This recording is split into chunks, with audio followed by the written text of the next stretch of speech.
सहारनपुर नाम के देही इलाके में प्रिया और टीना नाम की दो लड़कियां रहती थीं। प्रिया मुफलिसी से जूझ रही थी और उसके बाबा जान आइसक्रीम बेचने का काम करते थे। वहीं टीना एक अमीर कारोबारी की बेटी थी। प्रिया और टीना दोनों की शादी निस्बत हो चुकी थी। प्रिया बेटी, आज मैं दोपहर का खाना नौश करने नहीं आऊंगा। क्यों बाबा जान? दोपहर में आइसक्रीम ज्यादा बिकती है। खाना खाने के वक्त अगर मैं आइसक्रीम बेचने में लगाऊंगा तो ज्यादा पैसे कमाऊंगा। तेरे निकाह के लिए 1 लाख रुपए का इंतजाम करना है। लहंगा, मेहंदी, मेकअप का सामान, कपड़े लत्ते और मजीद अखराजात खरीदना पड़ेगा। बाबा जान, तो आप इस तरह दोपहर में खाना नहीं खाएंगे तो कमजोर हो जाएंगे। मेरी दुख्तार, बस एक बार तुम्हारा निकाह हो जाए फिर मुझे किसी बात की फिक्र नहीं होगी। प्रिया का अकेले में घर पर दिल नहीं लगता था, इसीलिए वो बाग में घूमने चली जाया करती थी। बाग में टीना भी अपनी सहेलियों के साथ घूमने जाया करती थी। वो देखो, आइसक्रीम वाले की लड़की आ गई। मुझे 3 आइसक्रीम मिलेंगी क्या, मलाई वाली? ये कुछ बोल क्यों नहीं रही है? आइसक्रीम खाकर कहीं गूंगी तो नहीं हो गई? इसकी शादी निस्बत हो गई है ना वड़ा पाव बेचने वाले कुंदन से। ये बेचारी बड़ा पाव वाले के ख्वाबों में खो गई है। मेरे शौहर वड़े पाव की दुकान के मालिक हैं। दुकान के मालिक? तुझे मेरे होने वाले शौहर के बारे में इल्म है? वो तेरे शौहर के जैसे 10 दुकानें खरीद सकता है। पैसे के मामले में मेरे शौहर से तेरे शौहर का दूर दूर तक कोई मुकाबला ही नहीं है।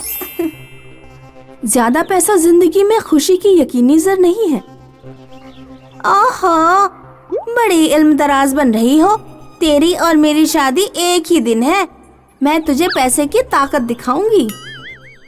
शादी वाले दिन से कुछ दिन पहले ही टीना ने गांव की सारी कॉस्मेटिक दुकानों से सारी चीजें खरीद ली। उसने किसी भी दुकान पर एक भी मेहंदी की कोन नहीं छोड़ी। शादी वाले दिन जब प्रिया शहर मेहंदी लेने पहुंची तो उसे पूरे देही में कहीं भी मेहंदी नहीं मिली।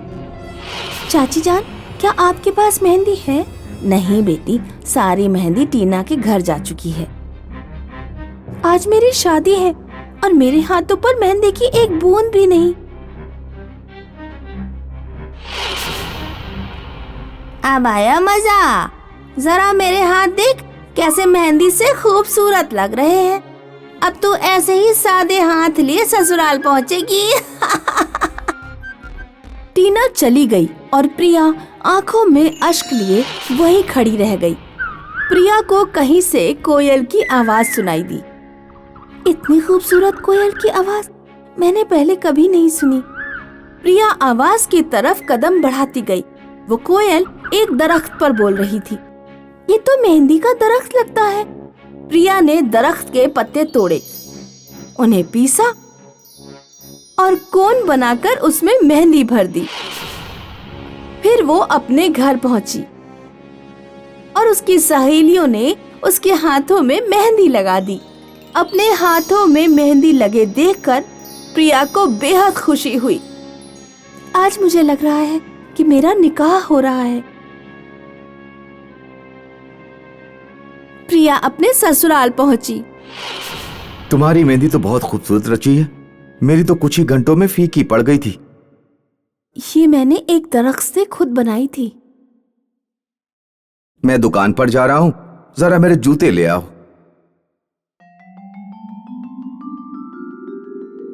प्रिया ने जैसे ही जूते छुए, जूते सोने के बन गए। या अल्लाह, ये क्या हो गया? प्रिया ने साबुन छुआ, साबुन भी सोने का बन गया। अब वो जो भी शय छूती गई वो सोने की बनती गई।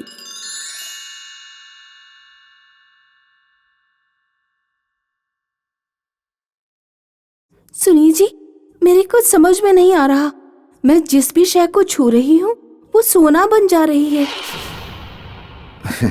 लगता है तुम्हारी मेहंदी में कुछ तिलिस्म है। जब तक तुम्हारी मेहंदी उतर ना जाए तब तक मुझे मत छूना, वरना मैं सोने का बन जाऊंगा। तिलिस्मी मेहंदी से प्रिया ने घर का बहुत सा सामान सोने में तब्दील कर दिया। चंद रोज बाद प्रिया के हाथों की मेहंदी उतर गई, लेकिन तब तक वो और उसका पति बेहद अमीर हो चुके थे। टीना भी उसी वक्त देही में थी। जब टीना ने प्रिया को कार से उतरते देखा तो वो चौंक गई। टीना चुपके प्रिया के पीछे उसके घर तक पहुंची और घर के अंदर झांक कर देखने लगी। बाबा जान, ये लीजिए 10 लाख रुपए। अब आपको आइसक्रीम बेचने की कोई जरूरत नहीं। इन पैसों से आप अपनी बाकी की जिंदगी आराम से बसर कर सकते हैं। बेटी, तुम्हारे पास इतनी रकम कहाँ से आई? तिलिस्मी मेहंदी से बाबा जान। जंगल में एक मेहंदी का दरख्त है जिसकी मेहंदी लगाने के बाद जो भी चीज छुओ वो सोने की बन जाती है। अच्छा, तो ये राज है। टीना जंगल में गई और उसने मेहंदी का दरख्त ढूंढ निकाला। उसने पेड़ के सारे पत्ते तोड़ डाले और उन्हें अपने घर ले आई। फिर पत्तों को पीसकर उसने ढेर सारी मेहंदी बनाई और अपने हाथों पर लगा ली। अब इस तिलिस्मी मेहंदी से मैं इतना सोना बनाऊंगी कि आगे आने वाली सारी नस्लों को कोई काम करने की जरूरत नहीं पड़ेगी। टीना ने सबसे पहले एक डब्बे को छुआ। डिब्बा सोने की जगह गोबर का बन गया। ये क्या हुआ? डिब्बा तो सोने का बनना चाहिए था। टीना ने अपना बेड छुआ, वो भी गोबर बन गया। उसने जो जो चीज छुई वो सब गोबर बनती गई। टीना का शौहर बाहर से आया। बाहर आओ टीना, मैं तुम्हें अपनी नई कार दिखाता हूँ। नहीं, मुझसे दूर रहिए। टीना के शौहर ने टीना की बात नहीं सुनी और टीना का हाथ पकड़ लिया। टीना का हाथ छूते ही शौहर भी गोबर के ढेर में तब्दील हो गया। या अल्लाह, मैं लुट गई, बर्बाद हो गई। मेरा सब कुछ गोबर हो गया। कोई मेरी मदद करो। तभी तो कहते हैं कि लालच का फल बुरा होता है। काशीपुर दही इलाके में 2 पड़ोसी रहा करते थे, रामलाल और श्यामलाल। दोनों में 36 का आंकड़ा था। दिन भर दोनों झगड़ते रहते क्योंकि दोनों बेरोजगार बेइल्मी थे। एक दिन श्यामलाल घर में बैठा था और उसकी बीवी बाहर से भागती भागती आई और कहने लगी, अरे अपना पड़ोसी रामलाल तालाब के आब से पैसे बना रहा है और तुम हो कि घर में काहिल बैठे हो। बीवी की बात सुनकर श्यामलाल को हैरानी हुई। तुम खुद जाओ और देख आओ। श्यामलाल भागते भागते तालाब पहुंचा और देखकर हैरान रह गया। रामलाल ने एक नाव खरीदी। वो लोगों को नाव में बिठाकर सैर करा रहा था और बेइंतहा पैसे कमा रहा था। श्यामलाल रामलाल से मिला तो रामलाल कहने लगा, अहमक था मैं, जो दिन भर बेकार बैठा हुआ तुमसे झगड़ा करता रहा।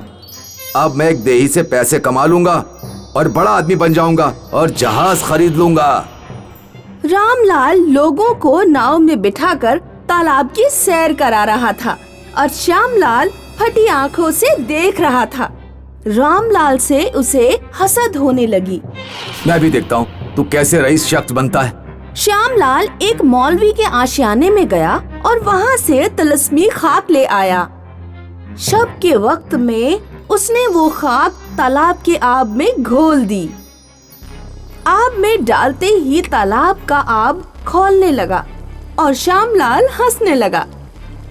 जहाज तो दूर, अब इस पानी में तू नाव भी नहीं चला सकता। सुबह हुई तो उबलते आब की खबर पूरे दही इलाके में आया हो गई और तालाब के साहिल पे मजलिस हुई। तालाब का उबलता आब देखकर लोग डरने लगे। रामलाल अपनी नाव के पास खड़ा होकर सदा देने लगा, चलो चलो, किसे करनी है उबलते तालाब की सैर? पागल है क्या?